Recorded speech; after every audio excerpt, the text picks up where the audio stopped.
রিনিড aspirants কি খবর, কিরকম চলছে তোমাদের প্রিপারেশন? একদম পরীক্ষার তো দোরগোড়ায় এসে তোমরা দাঁড়িয়ে গেছো। তো এখন এই যে কন্ডিশনটা রয়েছে সেই কন্ডিশনের মধ্যে আমাদের প্রথম যেটা দরকার পড়ে সেটা হচ্ছে টাইম ম্যানেজমেন্ট।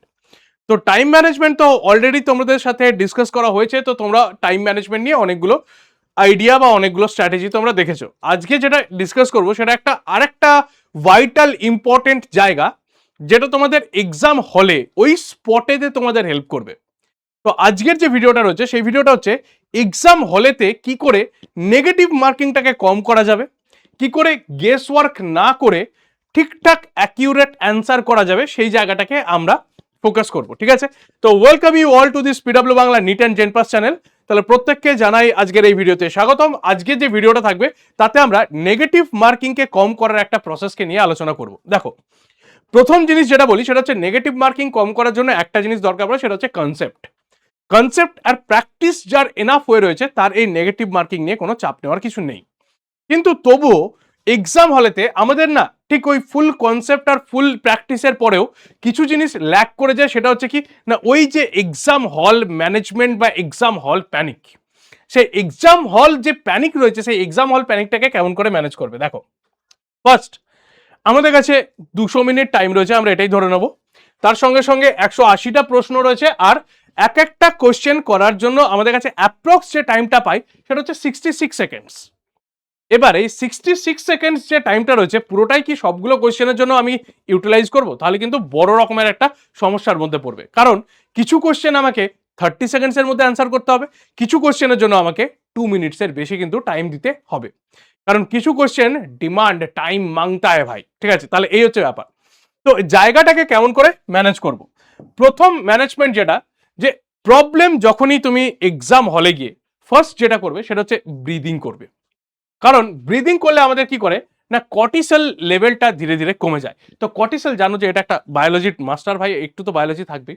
তো অ্যাড্রিনালিন আর কর্টিসল মাত্রা যখনই আমাদের কাছে ব্রেনের মধ্যে বাড়বে তখনই কি হবে না, যে কোনো একটা জানা উত্তরও কিন্তু আমরা ব্ল্যাঙ্ক, মানে সেটা নিয়ে ব্ল্যাঙ্ক বসে থাকবো, সেই জায়গাটা আমরা অ্যান্সার করে বেরিয়ে আসতে পারবো না।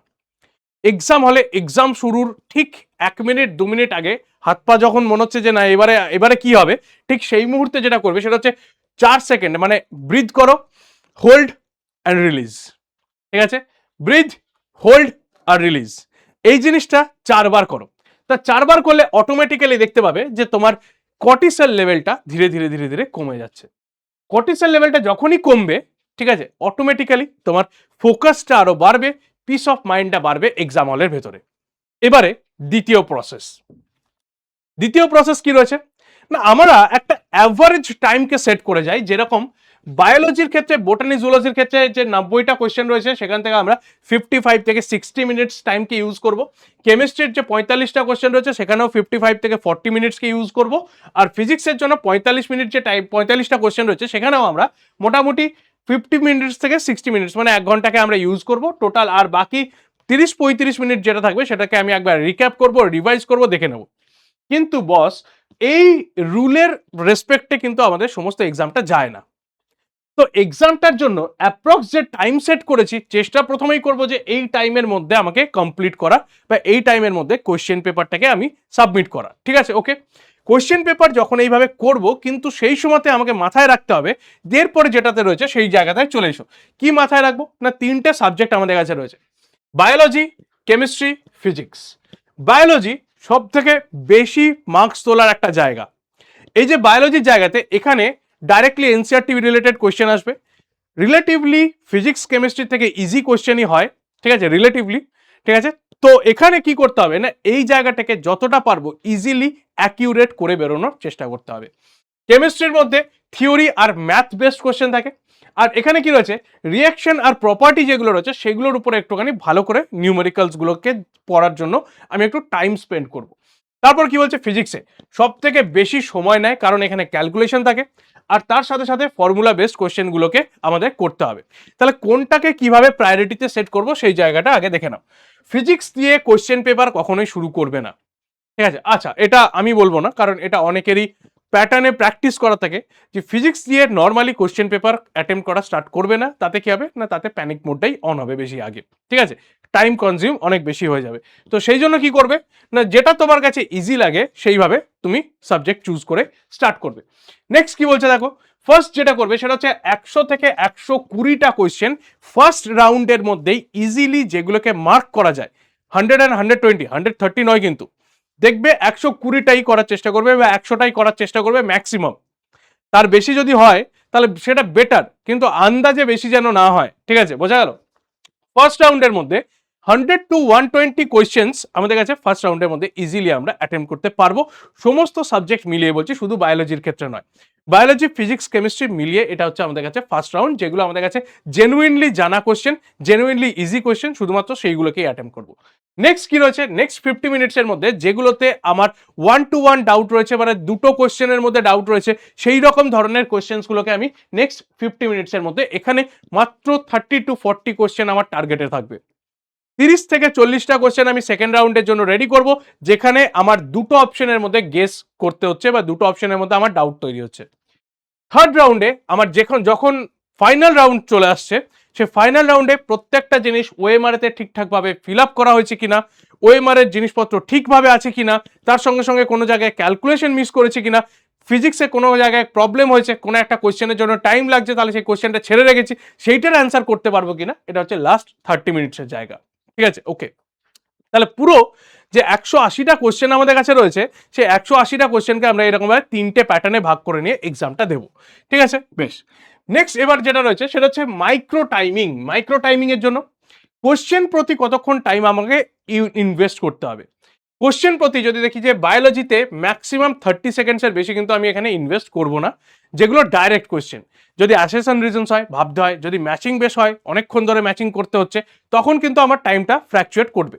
নেক্সট হচ্ছে কি, কেমিস্ট্রির ক্ষেত্রে 60 সেকেন্ড মানে 1 মিনিটের বেশি কিন্তু টাইম আমি এখানে স্পেন্ড করব না নর্মালি। আর ফিজিক্সের ক্ষেত্রে মিনিমাম, মানে ফিজিক্সের ক্ষেত্রে আমরা যেটা দেখবো সেটা হচ্ছে ম্যাক্সিমাম 2 মিনিটস টাইম আমি ওখানে দিতে পারি। 2 মিনিটের বেশি কোনো কোশ্চেনেতে আমি টাইম কিন্তু দেবো না। 2 মিনিটের বেশি যদি কোনো কোশ্চেনের টাইম আমার চলে যায়, তাহলে জানবে যে অলরেডি বায়োলজির রেসপেক্টে 4টে কোশ্চেনকে আমি ছেড়ে এসেছি, ঠিক আছে, 4টে কোশ্চেনকে আমি ছেড়ে ফেলেছি, ঠিক আছে, ওকে, বেশ।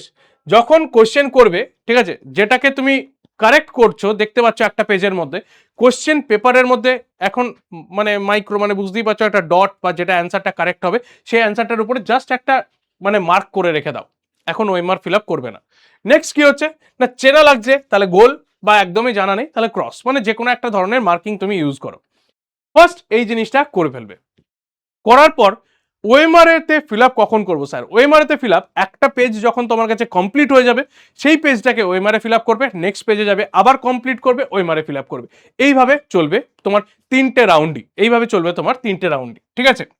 নেক্সট কি বলছে না, এবার যে সার্কেল করা কোয়েশ্চেনগুলো রয়েছে, যেগুলোকে গোল দিয়ে রেখেছি, রাউন্ড 2তে যে 50 মিনিটস, সেই সার্কেল করা কোয়েশ্চেন্সগুলোকে আমি সেকেন্ড টাইম অ্যাটেম্প করার চেষ্টা করব, ঠিক আছে। অন্য যেগুলো কাটা রয়েছে সেগুলোকে কিন্তু আমি তখন দেখবো না, হবে আমার মাইন্ডসেট বারবার চলে যাবে যে আচ্ছা তাহলে এর থেকে টাফ যেটা রয়েছে সেটাকে একবার ট্রাই করি, কিন্তু সেটা আমি করব না, করলে কিন্তু আমার টাইম কনজিউম বেশি হয়ে যাবে। তো টাইম ম্যানেজমেন্ট এইভাবে চলবে, ঠিক আছে। নেক্সট হচ্ছে ওএমআর শিটের জন্য রিচেক করার টাইম রাখবে। ওএমআর শিট যদি রিচেক না করে আসো, দেখবে ভুল বেরিয়ে যেতে পারে, তো সেই কারণের জন্য ওএমআর শিটটা রিচেক করার জন্য টাইম রাখবে, ঠিক আছে, ওকে, বেশ। নেক্সট এবার ওই সিচুয়েশনের মধ্যে যে 1 থেকে 180 পর্যন্ত কোয়েশ্চেন রয়েছে, 1 থেকে 180 পর্যন্ত কোয়েশ্চেন পরপর সলভ করতে যেও না, কারণ যে কোয়েশ্চেন থাকবে যেরকমভাবে স্কিপ যদি করতে হয় তাহলে অটোমেটিক্যালি স্কিপ করবে, কোনো সমস্যা কিছু নেই। স্কিপ করে নাম্বার যদি বেশি আসে তাহলে স্কিপ করব, কোনো সমস্যা কিচ্ছু নেই। নেক্সট হচ্ছে একই প্রশ্ন 3বার পড়া, কোনো দরকার নেই, 3বার পড়লে তার কনসেপ্টটা বেশি ভালো করে আসবে না। কি করব, একবার পড়বো, দুবার পড়বো, যদি বুঝতে না পারি স্কিপ করব, নেক্সট কোশ্চেনে চলে যাব, ঠিক আছে। নেক্সট একটা ম্যাথকে বারবার ক্যালকুলেট করে অ্যাকিউরেট হয়েছে কিনা দেখা, কোনো দরকার নেই, একবার ক্যালকুলেট করব, ক্যালকুলেশনটা যদি ঠিকঠাক হয় তাহলে অ্যান্সার চলে আসবে, না হলে তার আশেপাশেও কোনো অ্যান্সার আসবে না। আচ্ছা এইটা আসছে, তাহলে প্রবাবিলিটি রেসপেক্টে এটা করব না, ঠিক আছে। নেক্সট কি দেখতে পাবো না, প্রতি 5 মিনিট পর ঘড়ি দেখা কতক্ষণ সময় আছে, কোনো দরকার নেই, অটোমেটিক্যালি যখন টাইম আপ হয়ে যাবে ইনভিজিলেটর আসবে, পেপারটা নিয়ে নেবে, চাপ নেওয়ার কিছু নেই, তাই নর্মাল থাকো, ব্যাস, ঠিক আছে, ওকে। বায়ো একবার শেষ করো, কটা বাজছে দেখে নাও, কেমিস্ট্রি শেষ করো, কটা বাজছে দেখে নাও, ফিজিক্স যখন শেষ করবে কটা বাজছে দেখে নাও, লাস্টে একবার রিভাইজ করে নাও, খতম কাহানি, ঠিক আছে, ওকে, ব্যাস। এইভাবে চলবে আমাদের পুরো প্রসেসটা, ঠিক আছে। নেগেটিভ মার্কিং এর হাত থেকে কি করে বাঁচবো? নেগেটিভ মার্কিং এর জন্য যদি আমাদের কাছে 100-150 মিনিট পার হয়ে যায় আর 40টা প্রশ্ন এখনো পর্যন্ত বাকি রয়েছে, যেটা আমি এখনো পর্যন্ত টাচই করে উঠতে পারিনি, তার জন্য তখন কি করতে হবে? তখন বাকি থাকা প্রশ্নগুলোকে সবার আগে বায়োলজি যেগুলো রয়েছে সেই বায়োলজিগুলোকে সলভ করো, কারণ টাইম কম লাগবে, স্কোর বেশি আসবে। ঠিক আছে, নেক্সট বলছে ফিজিক্সের বড় ক্যালকুলেশন যুক্ত যে অঙ্কগুলো রয়েছে সেগুলোকে পুরোপুরি স্কিপ করো, দেখার কোনো দরকার নেই। নেক্সট বলছে 50-50 যেগুলোতে রয়েছে অ্যাকিউরেসি রয়েছে সেই কোশ্চেন্সগুলোকে যাবো, দুটো অপশনকে এলিমিনেট করব, তারপরে বাকি দুটো অপশনের মধ্যে যদি ভাবার থাকে তাহলে সেই জায়গাটাকে প্রায়োরিটি দেবো। তাহলে এই হচ্ছে আমার কাছে লাস্ট 20 মিনিটসের। ঠিক আছে, যদি খুব ক্রিটিক্যাল কন্ডিশন আসে তখন এই জায়গাটা আমাকে ধরতে হবে যে 150 মিনিট পার হয়ে গেছে অথচ 40টা প্লাস প্রশ্ন এখনো পর্যন্ত আমি টাচ করতে পারিনি, তখন কিন্তু আমাকে এই অপশনটায় আসতে হবে। ঠিক আছে, বোঝা গেল? নেগেটিভ মার্কিংকে অ্যাভয়েড করবে এইভাবেই যে যখন অ্যান্সার করবে খুবই মাইন্ডফুলি অ্যান্সার করবে। ঠিক আছে, যখন প্রত্যেকটা জিনিসপত্রকে নিয়ে ভাববে বা অ্যান্সার করার সময় যে 2 মিনিট টাইম তুমি দেবে একটা ফিজিক্সের কোশ্চেনে, সেই 2 মিনিট যেন ইউটিলাইজ হয়, এদিক ওদিক বা ফ্র্যাকচুয়েট করবে না। যদি ফ্র্যাকচুয়েট হয় সঙ্গে সঙ্গে ব্রিদিং টেকনিকটা ইউজ করো। ব্রিদিং টেকনিকটা করলেই তোমার কর্টিসল লেভেল কমে আসবে, অটোমেটিক্যালি মাইন্ড পিসফুল হবে, কারেক্ট অ্যান্সারের দিকে বেশি যাবে। ঠিক আছে, আন্দাজে অ্যান্সার করবে না, কারণ এটা একটা এলিমিনেশন টেস্ট, অটোমেটিক্যালি তোমাকে বাদ দেওয়ার জন্য এই পরীক্ষাটা নেওয়া হচ্ছে। তাহলে এটাই হচ্ছে মিশন কন্ট্রোল। ঠিক আছে, আর এক্সিকিউট উইথ স্ট্র্যাটেজির সাথে এইভাবে পুরো এক্সামটা দেবে, খুব ভালো হবে এক্সামিনেশন। পুরো জিনিসপত্র তোমাদের কাছে রেডি হয়ে রয়েছে, চাপ নেওয়ার কোনো কারণ নেই। যতটা রেডি করেছো এনাফ রেডি করেছো, কোনো সমস্যা নেই। নতুন টপিক নিয়ে বারবার স্ট্রাগল করতে হবে না, যতটুকু রেডি হয়েছে সেইটুকুই। মডিউল যদি থাকে সেই মডিউলের কোশ্চেন্সগুলোকে আরেকবার প্র্যাকটিস করে নাও, ডিপিপি যেগুলো পেয়েছো সেই কোশ্চেন্সগুলোকে একবার পড়ে নাও। That's enough for your examination. All the best for the রিনিট এক্সাম।